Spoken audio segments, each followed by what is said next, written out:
Hi everybody, welcome to my homestead and welcome to my channel. My name is Jared.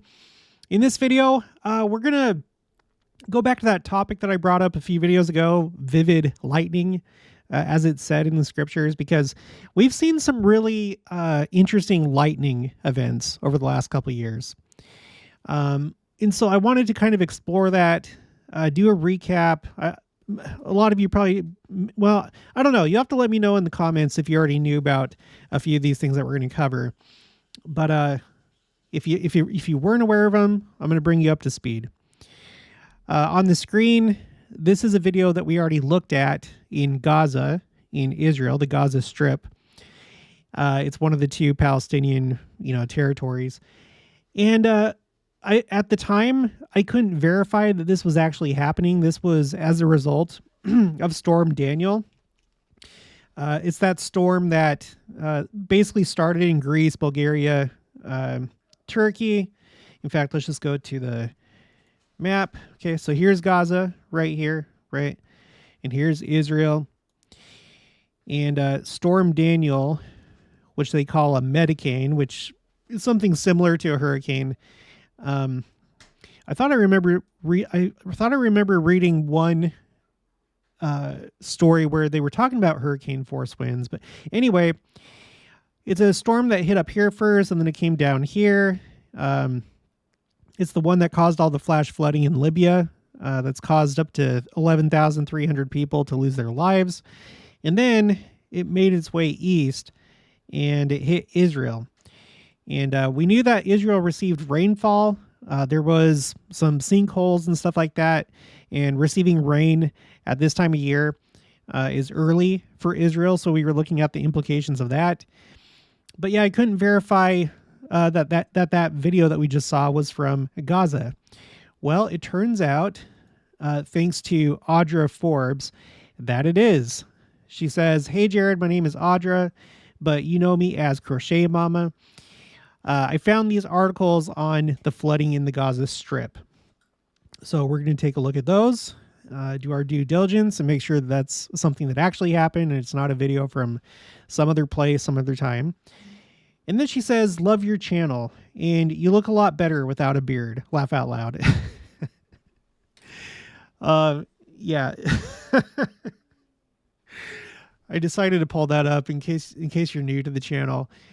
This is how I used to present myself to the world when I started my channel. Had a pretty good beard going. And, what happened was, I liked how it looked. It was the first time I'd ever grown a beard. It was after the army. After the army, I just grew a beard, stayed with it until we moved to Kansas. But then we had one of those special area devotionals, and it was for Oklahoma and Kansas. And Sister Nelson spoke, and she told a story about a guy shaving his beard, how he felt like he needed to shave his beard. And he was going through this justification process, like, well, the prophets had beards, Jesus Christ himself had a beard. And then he's like, well, maybe I'll just like trim it up and I'll have a short beard. But he still didn't feel right. And so he just ended up shaving his beard. And I'm not telling you if you have a beard to shave your beard, but it's probably something to think about and consider. And I'm glad that I did, especially doing a YouTube channel, because it's better for a wider audience, right? Typically beards nowadays are associated with counterculture or rebelliousness, or maybe not counterculture, but the extreme opposite, being extremely manly. And I'm an army veteran, and I'm not going to lie, that's kind of what was on my mind. Just like, I want to look like a veteran. Lots of other veterans, they have beards. And it's kind of it's a pride thing. Not always.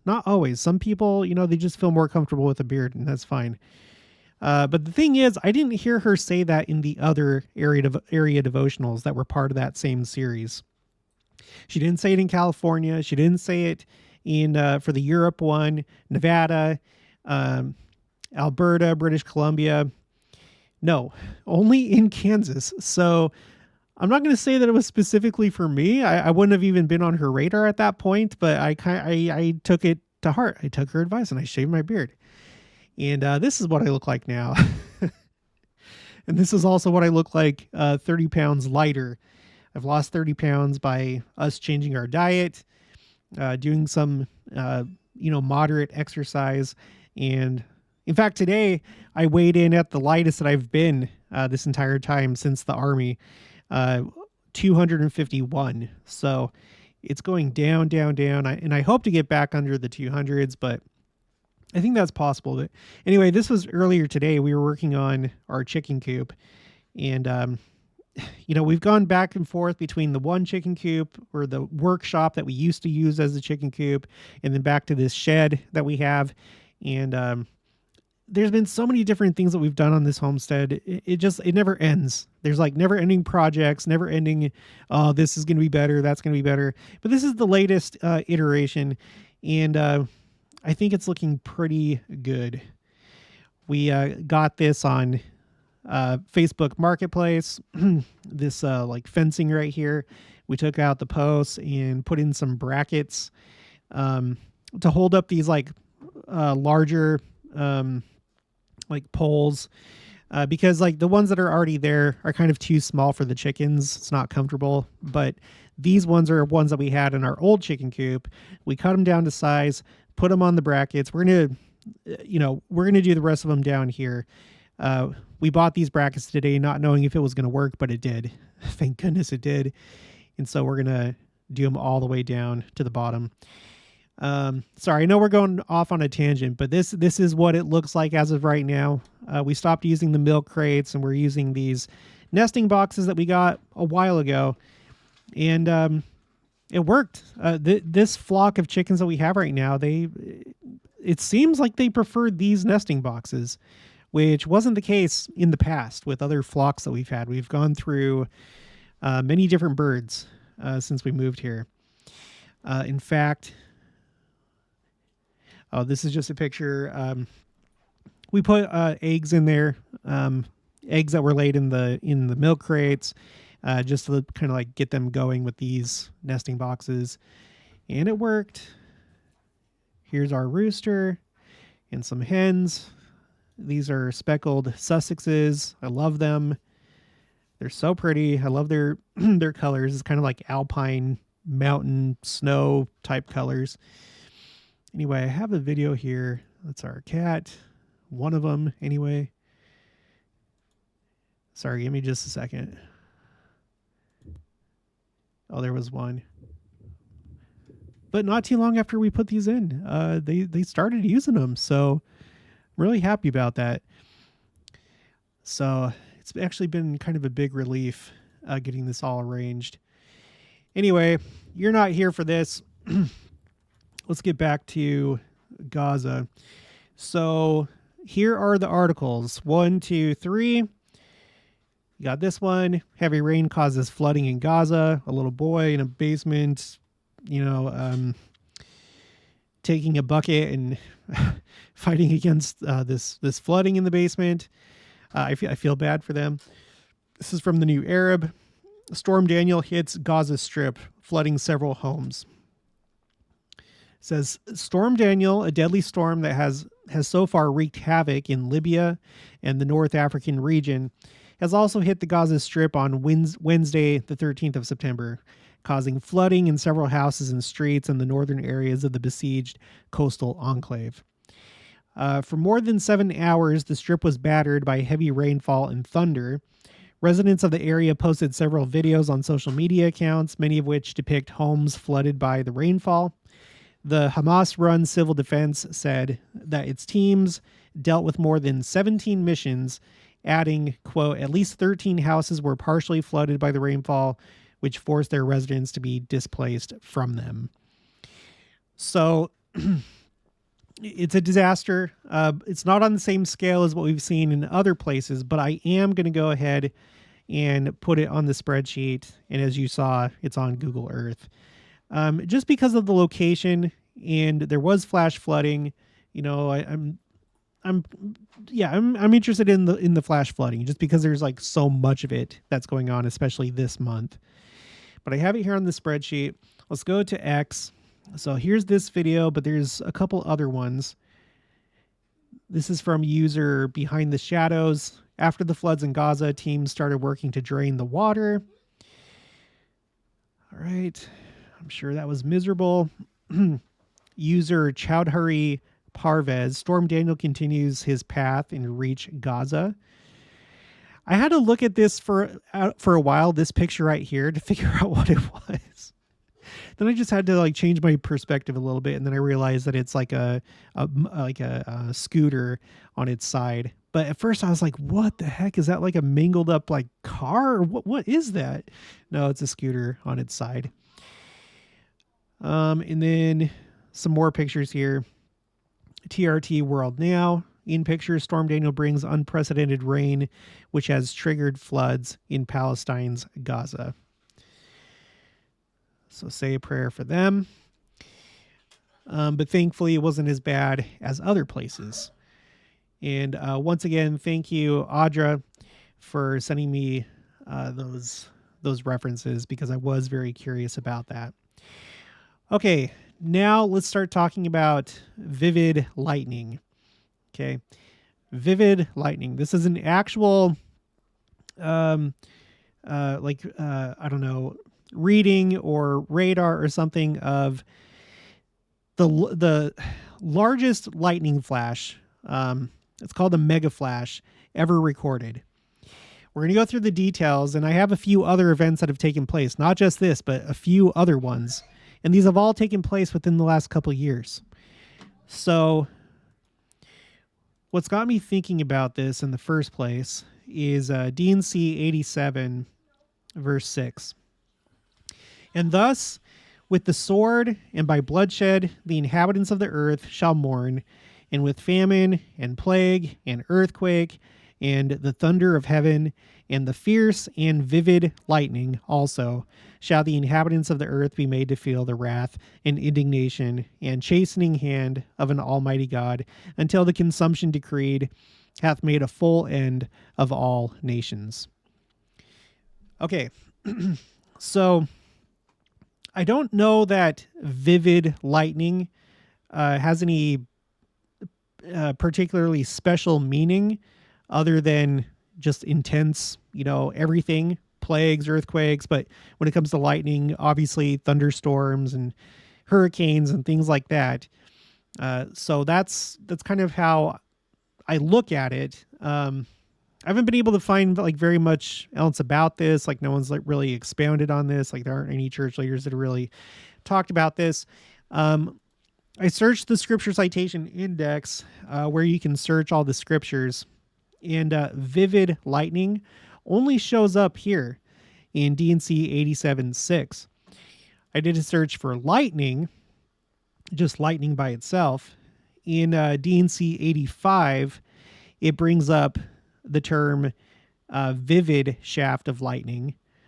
But this is like not even talking about, it's not talking about the last days. It says, while that man who was called of God and appointed, that putteth forth his hand to steady the ark of God, shall fall by the shaft of death, like as a tree that is smitten by the vivid shaft of lightning. See, so those are the only two times in the scriptures that the words vivid and lightning go together. And for all intents and purposes, the only time is in D&C 87:6. The word lightning by itself comes up, a total of 19 times in the scriptures, but it's used in all different sorts of ways, So like Samuel, it says, and he sent out arrows and scattered them, lightning and discomfited them, right? There's this one, Ezekiel 1:14, and the living creatures ran and returned as the appearance of a flash of lightning. Daniel 10:6, his body also was like the beryl, and his face as the appearance of lightning, and his eyes as lamps of fire, and his arms and his feet like in color to polished brass, and the voice of his words like the voice of a multitude. So, it's that kind of thing. It's basically just that kind of thing. Let's see. I thought there was one more. In Matthew 24:27, This is the big second coming chapter of the book of Matthew. It says, for as the lightning cometh out of the east, and shineth even unto the west, so shall the coming of the Son of Man be. Okay? So basically, the only one really that talks about lightning as a sign of the times is in D&C 87:6. So I don't know that I would put too much stock into it as far as like, oh, there's going to be a specific event or anything like that. But what I'm about to share with you, I think probably falls within the spirit of this category of vivid lightning. Okay. So first, we are at NOAA's website, world's longest lightning flash on record, captured by NOAA satellites. And here it is. And that is massive. If you can make out the lines, okay, like the borders, you can see Texas right here. And here's the Gulf of Mexico. And then you have, it looks like it mostly was over the southern part of Texas, the southern part of Louisiana, and maybe a little bit Mississippi, just a little bit. But comparing this to the states back here, it's really large. You know, if you were to move this up, I'd bet that this would cover up most of Louisiana. That is one big flash of lightning. Okay, let's read some of the details. Shocking. Nice pun. Within this cluster of storms, a single lightning bolt captured by NOAA satellites was recently certified. So a lot of times, like when you read, oh, this may be a record-breaking event, usually it takes time to certify it, to make sure. So in this case, by now, it is certified. So was recently certified by the World Meteorological Organization, WMO, as the world's longest flash on record. The horizontal distance of the bolt stretched 477 miles. Let's figure out what that is in kilometers for my international viewers. 2 kilometers. Okay. That would equate to 767 kilometers, which is kind of interesting because both of those numbers, whether it's miles or whether it's kilometers, they both have 2 sevens in those numbers. Anyway, just interesting. Okay, so from the central coast of Texas to southern Mississippi, when it flashed on April 29th, 2020. So that's an interesting time because April is the month of General Conference, right? And it was in 2020, no less. I put this on my Second Coming timeline. Right. I'm going to go down right here. Okay. So there were some interesting things that happened during that General Conference. 200 years since the first vision and 400 years since the Mayflower. All the temples worldwide were closed down. Missionaries came home that year. The proclamation, the restoration of the fullness of the gospel of Jesus Christ was introduced. The new church symbol. We did the Hosanna shout. And then interestingly, the Dubai United Arab Emirates Temple was announced, which will be the first in the Middle East. So, you know, and then we also had Comet Neowise that was discovered, brightest comet since Comet Hale-Bopp. Anyway, so after that, and in that same month, as far as like the General Conference stuff goes, we had this mega flash, a record-breaking mega flash. Okay, let's go back to the article. This beats the previous record of 440.6 miles for a lightning strike across southern Brazil in 2018. Another very interesting year. That was President Nelson's first year as president of the church. So Happened that year, and then it was beat out by 2020, the mega flash in 2020. Probably not a coincidence. Looks like there's a video here that you can watch, but I'll put the link for this in the description below. It made it into the Guinness Book of World Records. I didn't know that they did that for things like this. I thought it was all like human records, but I guess not. All right. Then let's go to the World Meteorological Organization website. And that's where we're going to look at the second event that took place. So this was also in 2020, and it happened on the 18th of June. So just a couple months later. So here, I should zoom in. Okay, so here's the mega flash that we just talked about, April 29th. And then just a couple months later, you have, well, let me just read it. The greatest duration for a single lightning flash of 17.102 seconds from the flash that developed continuously through a thunderstorm over Uruguay and northern Argentina on the 18th of June, 2020. Okay, so the first one had to do with distance, like the actual size of the flash, the lightning. The second one has to do with how long it lasted. So in this case, 17.102 seconds. An interesting number because, again, 17, it keeps coming up over and over and over again. President Nelson is the 17th president of the church in this dispensation. He did some very interesting things with the number 17. At this point, I can't even remember. I think it was the April... I'm not even going to guess. It's been so long since we've talked about it. I think it was, okay, I think it was, I am going to guess. I think it was the April 2022 General Conference where he announced 17 temples to complete 300 total church-wide. If you take all the in operation, under construction, announced 300 total. He used 17 to complete that number. And then he gave a talk that was 17 minutes and 17 seconds. I have a screenshot of that. I'm not going to pull it up right now. He gave a talk sharing a poem about a sundial that he shared in a talk 17 years previous to this talk. It goes on and on and on and on.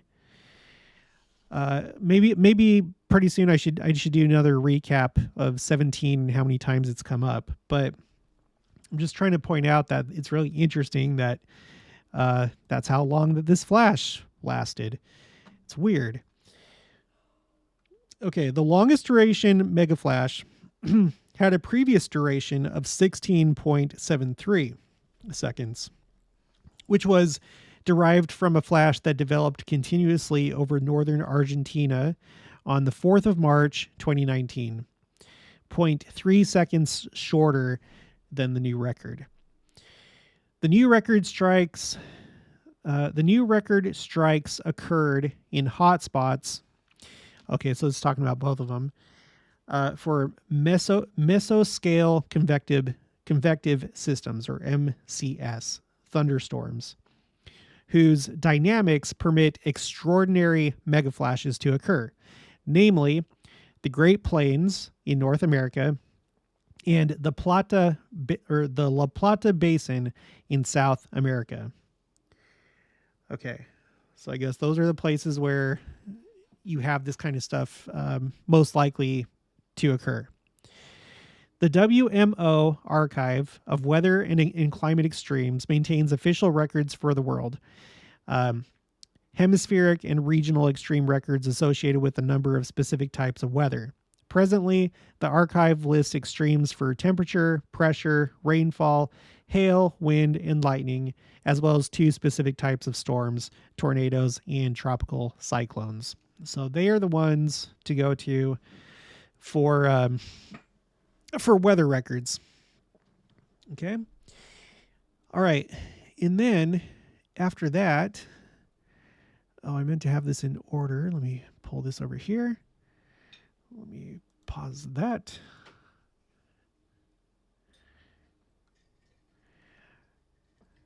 Okay, let's go back to the timeline. Okay, so April, mega flash, 477 miles. June, another mega flash, 17 seconds long, a little bit more than 17 seconds long. Between these two events, you have the George Floyd protests that begin. Okay, and then they end in August of 2020. And I bring that up because something happens a year later in Toledo, Ohio, on the 13th of July. And this is what happened. George Floyd mural in North Toledo reduced to rubble after being struck by lightning. Mayor and artist say it will be replaced. Toledo, Ohio. And don't worry, there's a picture. A North Toledo mural was reduced to rubble after it was reportedly struck by lightning Tuesday, and painted bricks were still littered the area late Wednesday afternoon. The piece was created by Toledo artist David Ross just about 1 year ago. He said the artwork stands as a memorial and reminder to never forget what happened that day in May of 2020. A witness who saw the wall fall told TFRD they had seen a lightning bolt strike the building. The department later confirmed the strike to be the cause of the collapse. According to WTOL 11 First Alert Doppler radar, a confirmed negatively charged lightning strike hit the corner of Summit and LeGrand Streets sometime between 4:30 p.m. and 4:32 p.m. And then here's the mural. And it didn't strike over here, whoever this random guy is. It didn't strike over here. It struck directly where his face was, which is interesting to note. And that's not a commentary from me about, what happened to him or anything like that. But the movement that it started, which was not good, at least it went pretty far, to say the least. That's saying it nicely. It went pretty far as like how much damage it did to the country and just all the chaos and havoc that it caused. And we've talked about color revolutions on this channel, how essentially there's this asymmetric warfare that's taking place. Now, I don't know if it was another nation that started it, trying to perform a color revolution on us with the Black Lives Matters movement, or if it was some kind of internal thing, but I don't think that it was probably the best thing that happened. Let's just say that. And it's interesting that this occurred. There was this lightning flash that hit the mural. Okay, next, let's actually go to the timeline. Okay, so that happened in 2021. And then the next one is going to be in January of 2022. It's the first event that I have for 2022. Let's read about it. Tonga volcano sparked the most intense lightning storm ever recorded. All right. This is that eruption that took place off the coast of Tonga. It was an underwater volcano. The explosion was so large and the eruption was so large, it caused a tsunami. And there were some interesting things that went along with that. There was an island of Tonga called Artza, where all the buildings were destroyed except for the one LDS chapel that was there. And it was a place that people were able to find safety, physical safety. But so there was kind of a miracle that happened there. I've done videos about that. Just search Tonga on my channel, and that video should pull up if you're interested. But let me show you what it looked like from space if you haven't seen it. This is the eruption. It Needless to say, it was massive. It was just absolutely massive. In fact, it's the largest atmospheric explosion ever recorded by modern instruments. Not to say that there weren't any that were larger before, but with modern technology, it's the largest one ever recorded, whether natural or artificial. And when I say artificial, I mean nuclear bombs. The largest nuclear bomb, the Tsar Bomba from the Soviet Union, was not as large as this. Okay, so let's read a little bit about it. On January 15th, 2022, the underwater Tonga Hapai volcano blew its top in a massive eruption, propelling a giant plume of ash and gas beyond the stratosphere. It was the largest recorded eruption since 1991. No, stop. I just need to show you. It is still considered the largest explosion, because you might read that and be like, oh, well, the one in 1991 was larger. No. I went to the link that it has right here. You see how it says right here, largest recorded eruption. Then it has a link that takes you to this. It says the new study indicates that the Tonga volcano produced an explosion in the atmosphere of a size that has not been documented in the modern geophysical record. But beyond that, and by the way, this link takes you to, I'm not sure what this is exactly, llnl.gov. It's a government website of some sort. But if you go to NASA Jet Propulsion Laboratory, they clarify it here. The eruption of Tonga Hapai in 2022 produced a plume 58 kilometers high and produced the biggest atmospheric explosion ever recorded. Okay. And there's so many other articles that you can go to that compare it to, like I said, to the nuclear bombs and stuff like that. It was the largest atmospheric explosion that we've recorded with modern instruments. So that being said, now researchers say the 2022 eruption prompted the most intense lightning rates ever recorded, per a new study published last week in the journal Geophysical Research Letters. At its peak, the raging lightning storm produced 2,600 flashes per minute. The scientists also detected lightning as high as an estimated 12 to 19 miles above sea level. Previous research elsewhere has only recorded lightning up to roughly 11 miles above sea level, according to the study.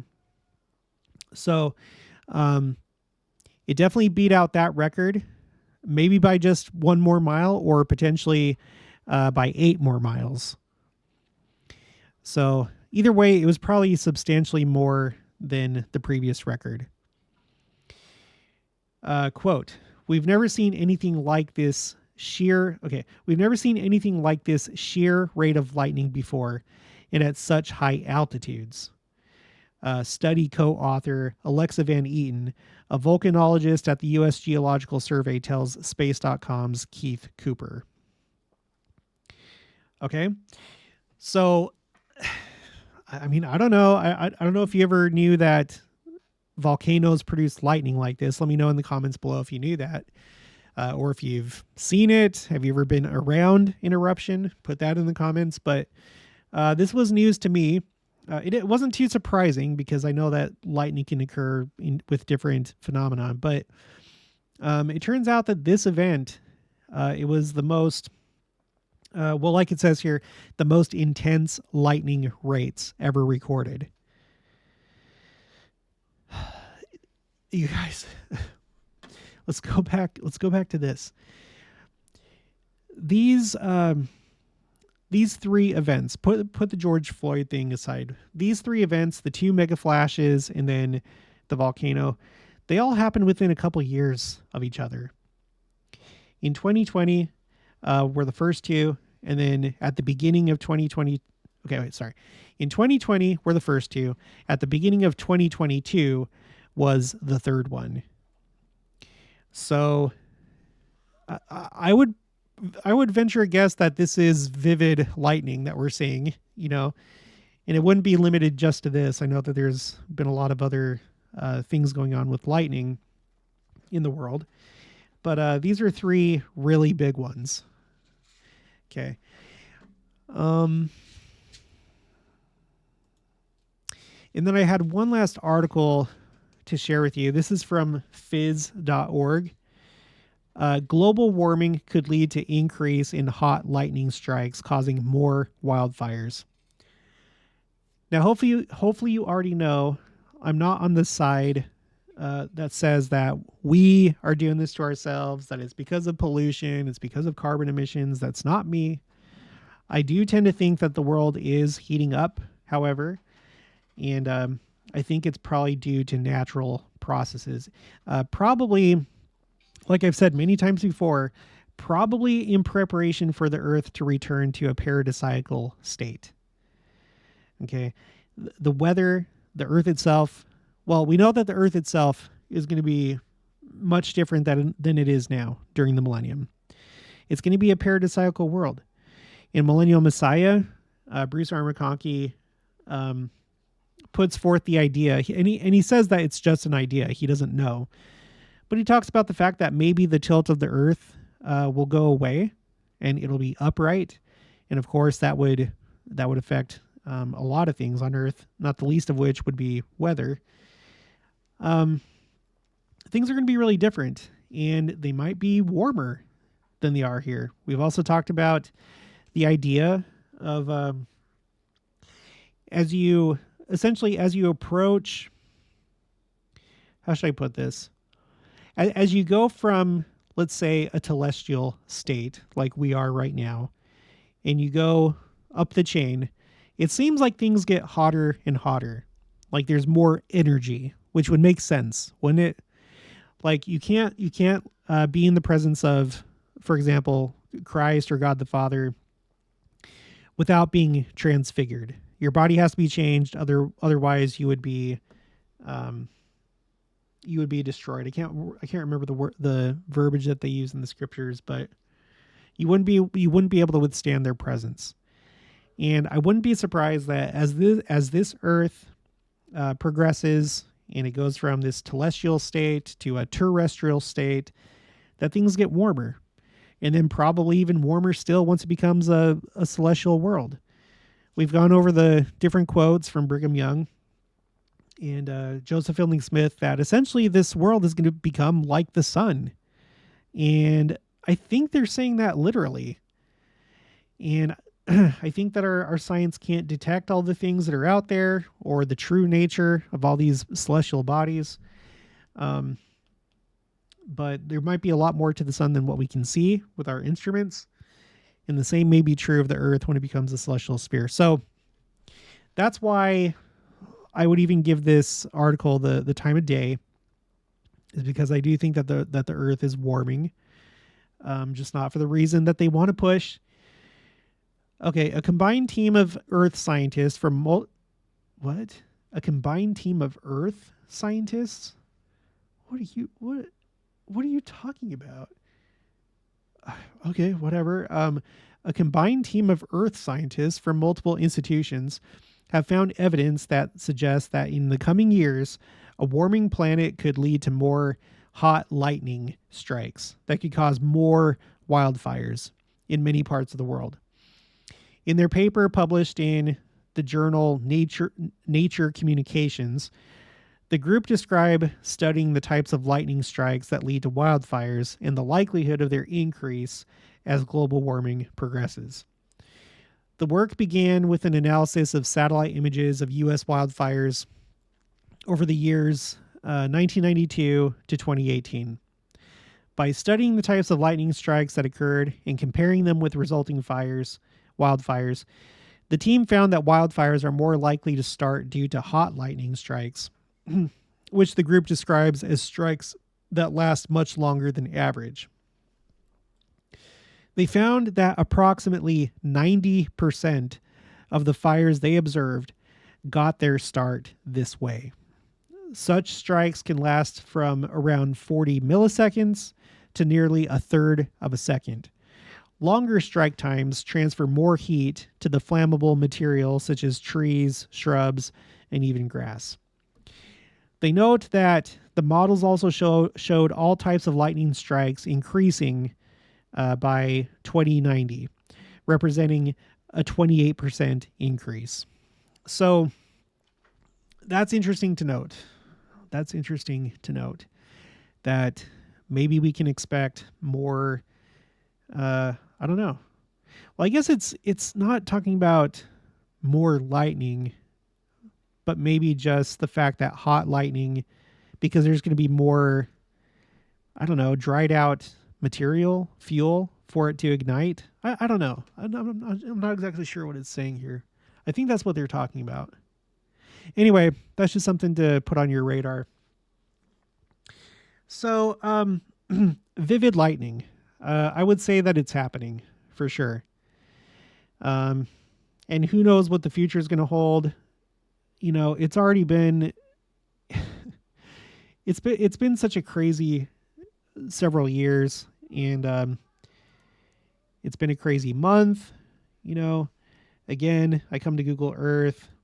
This is everything that I've been able to put together over the last couple months.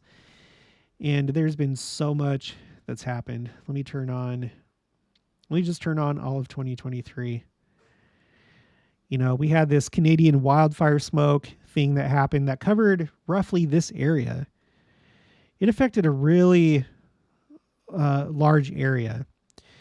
All these, in case you don't know, all these gray orb place marks, these are all capital cities, like capitals of states, like Salt Lake City, Indianapolis. These are cities that saw the Canadian wildfire smoke. This is something that happened this year. And as far as I know, there hasn't been anything like this before that's caused so much. Not to say that there hasn't been wildfire smoke before that's gone to different places, covered the skies of different cities. But to this scale, because Canada is having its worst wildfire season in recorded history. And that's why this is happening. So you have things like that. You have Storm Daniel. Then you have all these flash flooding events.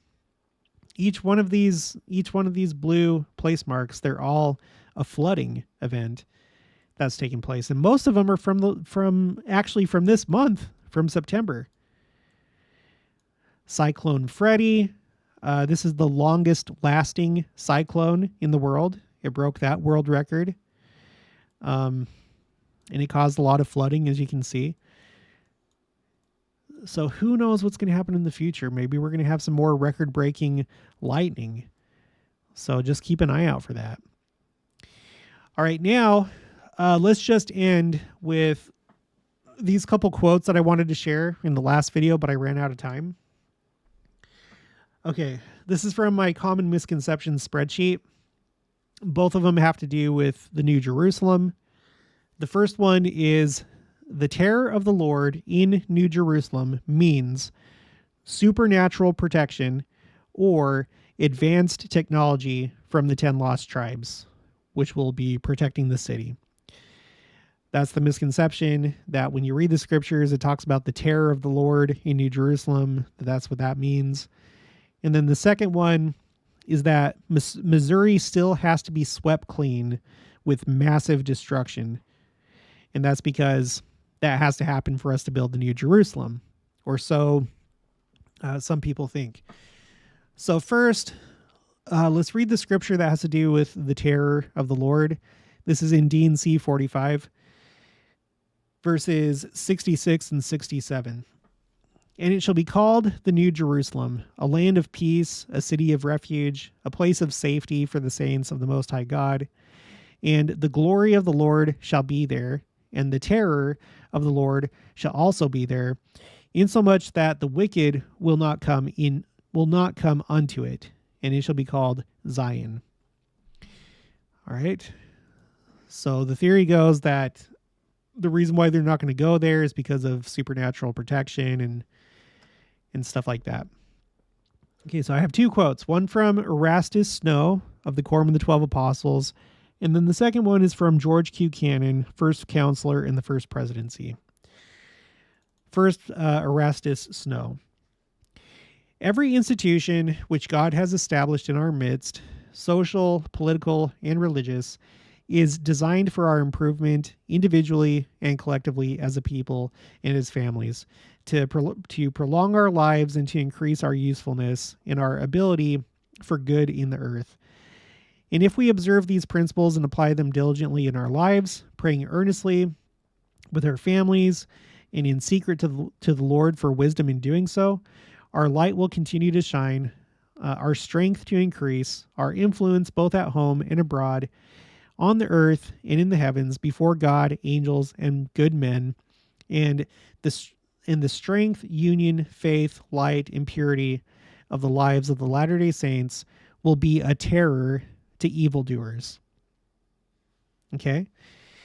Now remember, I found this quote in most of these other quotes using the scripture citation index. So that means that I looked for that scripture that we just read, and I looked it up to see who cited it. And this is one of those discourses that cited that scripture, but it continues. Okay. So just a recap. So the terror to evildoers is us letting our light shine and doing good in the earth. All right. But continuing, it says, what can men do against the Lord and against the people who fear him and are united in good works? What can the arm of flesh accomplish but its own discomfiture? The weapons of the people of God are not carnal, but they are mighty through faith. We war not against flesh and blood, but against spiritual wickedness in high places, and against corruption wherever it is found, reproving sin, folly, deception, dishonesty, and wickedness of every kind. So if you're an evildoer, you may not like those things. You may not like sin being reproved. You may not like to be called out, or your actions at least being called out, things like that. All right, continuing. And if there are those who profess to be saints, who do not live the life of saints, whose light is not shining, whose lamps are not trimmed and burning, whose lives and characters, precepts, and examples do not correspond with the principles of the gospel, this only testifies to the weakness of men and is nothing against the truth. The testimony of Jesus or against the testimony of those who live their religion and magnify their calling as saints, and whose precepts and examples correspond. And I'm sure that you've seen this in your life. You've seen people that have fallen away from the church, and maybe even sometimes people that refuse to even be in the presence of anything church related. In fact, that's something that my brother, he's been like that. When he fell away from the church, and even to this day, maybe he's gotten a little bit better, but whenever there's anything having to do with the church, he does not want to go. He doesn't want to go. He's very, very bitter toward the church. And I'm sure that you know people like this as well. And I'm willing to bet that a lot of it has to do with basically having like a bright recollection of your guilt. Because if you were in the church and you remember, that means that you received the Holy Ghost. And so when you go in situations where the Spirit is and where there's goodness, it's like a stark reminder of the type of life that you were living and how you should be living now. And it's uncomfortable. It's uncomfortable. It's like a terror. You don't want to be there. Okay, George Q. Cannon, Journal of Discourses, 1844, first counselor in the first presidency. I know just as well as I know that I stand here and that I am speaking to you, that the Latter-day Saints, this church, or what we call the Zion of our God, will be delivered. See what he says? The church that we call the Zion of our God, rather than being a specific location, wherever the saints are gathered, that is Zion. as we read in the last video, if you watched it. So, or what we call Zion, the Zion of our God, will be delivered, and it will roll forth in mighty power, and it will accomplish all that has been predicted concerning it. For the day will come, and it is not far distant, when in our own nation there will be civil strife. We were just talking about that, the civil strife in 2020. There will be domestic broils. There will be a withdrawal of peace, and men will yet have to come to the Latter-day Saints for that peace and that freedom from civil strife that cannot be found elsewhere. Now think about that. Think about how the church is Zion, no matter where you find it on the earth, Brazil, Argentina, wherever, Russia. Think about all the turmoil going on in Russia and Ukraine right now. And the political debates and arguments, whether it's there or whether it's here in the United States or wherever you live, you can find peace and withdraw from that stuff by going to church and being with other saints. It's not about going to a specific city in the United States and being inside the city walls and having a supernatural force field around the city. That's not what it's about. All right, continuing. God revealed this and predicted it upwards of 50 years ago. And it will, just as sure as he predicted it, be fulfilled to the letter. All we have to do is to take the course that he has pointed out to us, to keep his commandments, leaving the results with him, and he will control all things for the glory of his name. We've been taught to believe that the time will come when constitutional government will be overthrown upon this land, in that it will be the province of the Latter-day Saints to uphold those principles which God inspired the founders of this government to embody in the Constitution. By the way, I did an entire video about that, about the Constitution hanging by a thread. I feel like that's another misconception, that people think that like the prophet or the church is going to like step in and somehow literally save the Constitution. But when I did that video and found all the quotes that have to do with that, it's about us being politically active, not the leadership of the church, but us as individuals living the way that we should, living in our communities, influencing those around us, and upholding the Constitution in the way that we live, rather than some miraculous thing where the church saves the Constitution. All right, but anyway, continuing, and it seems to be fast approaching. When assassination can be justified, assassination of men peaceably worshiping their God, offending no one, committing no violation of law or of good order, when they can be shot down cruelly and inhumanely, and their murders be justified for the deed, it seems as though the time when constitutional principles would fail is near at hand. But this is not all. When we who have built up this country and made it that which it is by the sacrifices we have made, living here in peace, men and women industriously pursuing their various avocations, molesting no one, observing every law that promotes good order, when such a people as we, I say, are legislated against and considered unworthy of the rights of citizenship, almost every right being taken from us that free men value, and for which the fathers of many of this people have suffered and died, we see these acts justified, and the men who do them think they are committing acts which will be applauded by their constituents. What are we to conclude? Shall we not say, surely the predictions are coming to pass, and the time is drawing near when constitutional government will have to be maintained by some other hands other than those who now profess to be its upholders. All right, so that's it for that. All right, so hopefully that's pretty clear.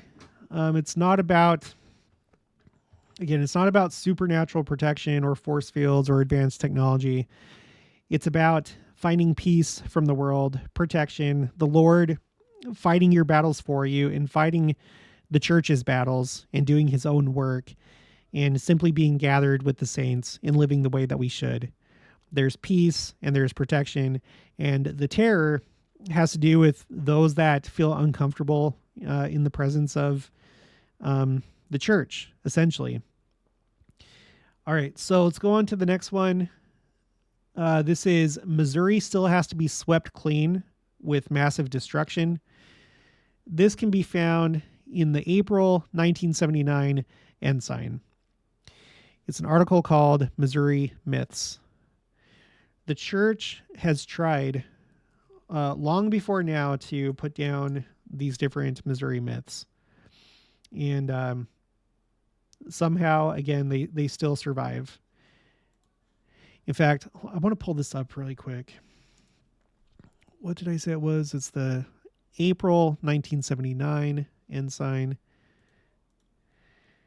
All right, let's go to libraries, Gospel Library, magazines, Ensign, 1979. It's this one right here. This is where you find it. Control F, Missouri Myths. And it looks like this particular issue talks a lot about Missouri. And so this is just one of the several articles in here about Missouri. This was put out by the church. The Ensign is published by the church. These aren't rogue articles. They're not opinion pieces. Okay. So they have this one called Missouri Myths. And the myths are, 1, we're going to walk to Missouri to prepare for the second coming. That's something that's still pushed even to this day, whether it's walk or drive or somehow get to Missouri. Myth number 2, the entire church will be gathered to Missouri. And then myth number 3, but won't there be immense destructions in Missouri preceding the second coming, so extensive that quote, not a yellow dog will be left to wag his tail, end quote. And so I'll just read it directly from the church's website. It's true that destruction throughout the earth is one of the conditions prior to the second coming. And by the way, that's what we've been looking at the last couple weeks since I've started doing this. There's destruction all across the earth. These are just natural disasters, not including wars and stuff like that that's going on. Yet, as far as destruction in Missouri is concerned, there are 2 schools of thought among members. One believes that it has already taken place. Elder B.H. Roberts published a reported prophecy of Joseph Smith to Alexander Donovan, his lawyer in Missouri. According to Donovan's brother-in-law, writing the incident over 70 years after it occurred, Joseph Smith warned Donovan that, quote, God's wrath hangs over Jackson County, and you will live to see the day when it will be visited by fire and sword. The fields and farms and houses will be destroyed, and only the chimneys will be left to mark the desolation. Quote, General Donovan said to me, his brother-in-law continued, that the devastation of Jackson County during the Civil War forcibly reminded him of this remarkable prediction, end quote.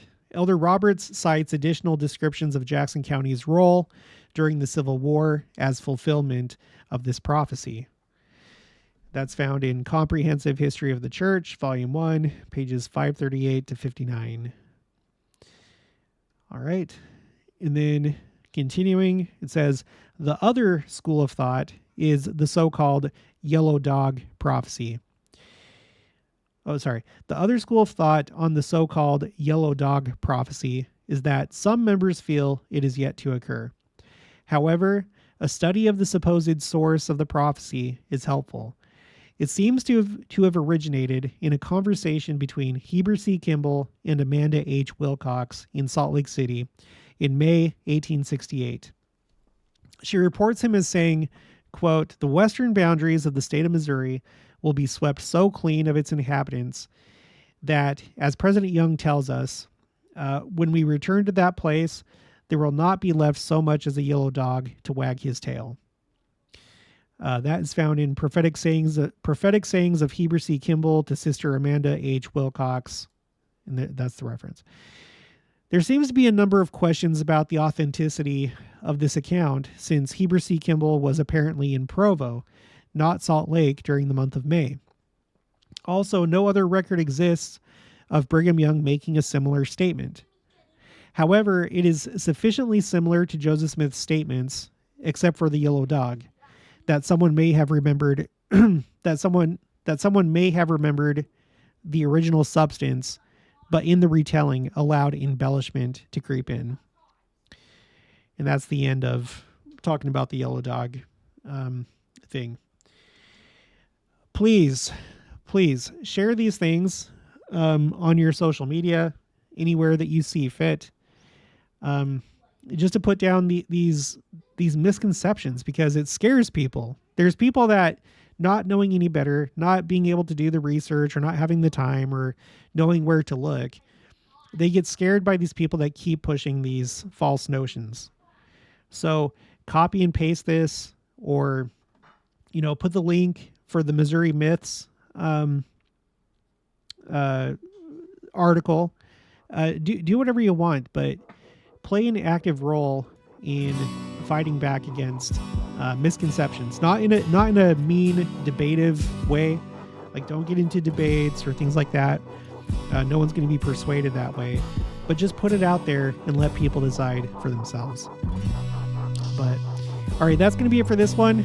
So if you haven't already, please make sure to subscribe, like this video if you liked it, leave your thoughts and opinions down in the comments below. Also make sure to share it, and I'll talk to you guys later.